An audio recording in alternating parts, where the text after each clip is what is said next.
Well, hey there, mister. House isn't done yet, friend. The tires are probably nice and warm, huh? Alright, well, you can stay in here and warm up, but then you gotta scram.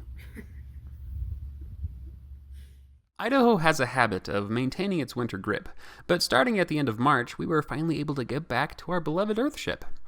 For those of you just joining us for this journey, check out our introduction video where we talk about what in the world this house is all about. And thanks to the rest of you for so patiently waiting for a video. As it turns out, when there are only 24 hours in a day, and only 2 of us, we have to decide between building a house or making videos about building a house. Thankfully, I'm sick today. Hooray! So I can finally take the time to update you all on the great progress we've made in the past month. I'm Patrick. And I'm Lorana. Welcome to Hole in the Ground. We are well on our way to completing our Earthship home in beautiful Idaho.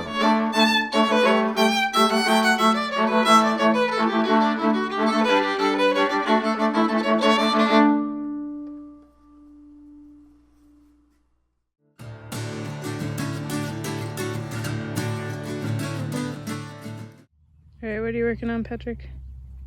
Am I working on? Yeah. Are you recording? Yeah. Okay. I am working on basically making a corner tire. But because the corner has to be like, usually offset tires, but we can't do that on this corner because it has to be essentially a column. So hacked up a tire, which hacking up a tire is a pain in the butt, turns out. And I'm just making like a little rebar structure in the middle there, and we'll pour concrete in this corner, and we'll do that on that side as well. Basically, I think every other course will do something along these lines. It's very ugly. It's not ugly, version it looks 1.0, good. but yeah. Here we are filling the concrete block. We use these occasionally so that the tires will stay offset from the row below. It's kind of funny that we are actually using our borrowed concrete mixers for concrete this season and not just dirt.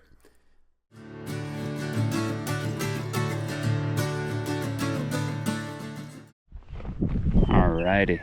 Pardon my wind if I'm trying to be a wind block for the camera, but it's windy like always, and anyways, audio might be poopy, so if it is, I'm sorry. Anyways, we got 2 more courses done. Well, I mean the second and the third. We finished the third completely. I'll walk you a little bit around kind of the corner tires and what we did there. But we have our little fibrous drainage mat attached. We spray foamed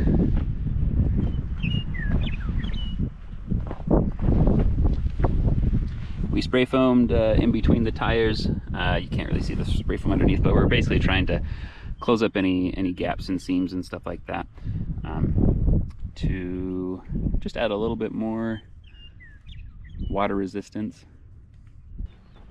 Here we made a little concrete tire because there wasn't really enough space even for a squishy tire. We just kind of followed the curve of the tire below a little bit. Used essentially like a chicken wire of some sort, and put some rebar in there as well, just to add a little bit more strength. Then poured that. So that should be a nice solution for there. The other side, we were actually able to get a tire to fit, which was nice. So this was the only kind of wonky tire that we had to do for this course. Right here we've got 2 PVC pipes running for where the WOM would be, the Water Organization Module, and they just go out to that little orange stake.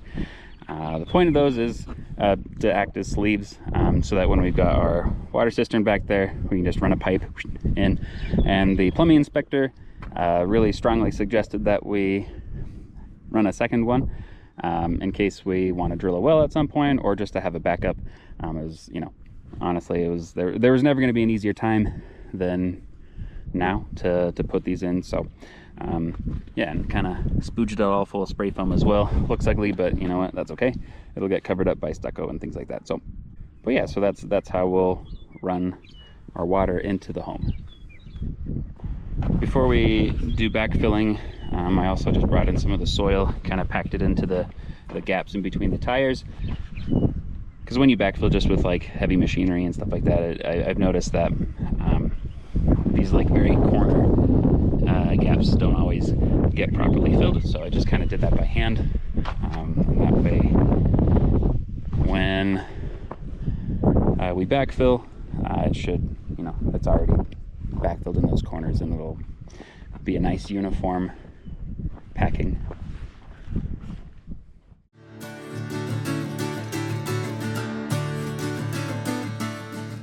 I love time lapses, but this one isn't great.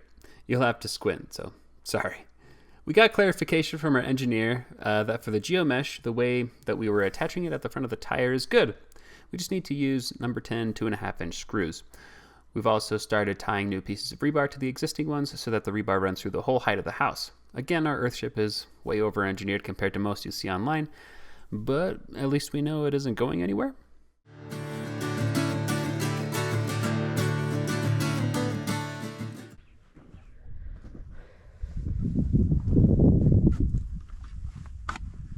All right, what are we doing today, Patrick? We are digging out our vapor barrier a little bit because it got a little bit buried, and essentially creating our envelope a little bit more along the front here. So we'll add some more plastic along back there.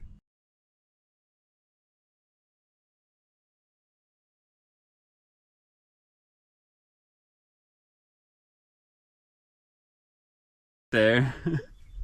Along here, we'll fold this up, add more plastic, make a little bit more of a wall, probably actually taper it off into like a little wedge, because whatever. Yeah. Now that the tire wall is high enough, we could start backfilling some of this area. We laid down a little more of the 6mm plastic vapor barrier and folded this section up to form a kind of envelope. We'll deal with the rest of it later. If you're used to traditional EARTHSHIP construction and you're wondering why we are doing the vapor barrier this way and not including the hard insulation shell 4 feet back from the house like a lot of other EARTHSHIPs do, it's because we decided to go with Geomesh instead of concrete buttresses. I think we're still glad we made that choice, but it has meant having to brainstorm solutions different from what most traditional EARTHSHIPs use, like putting spray foam between the tires.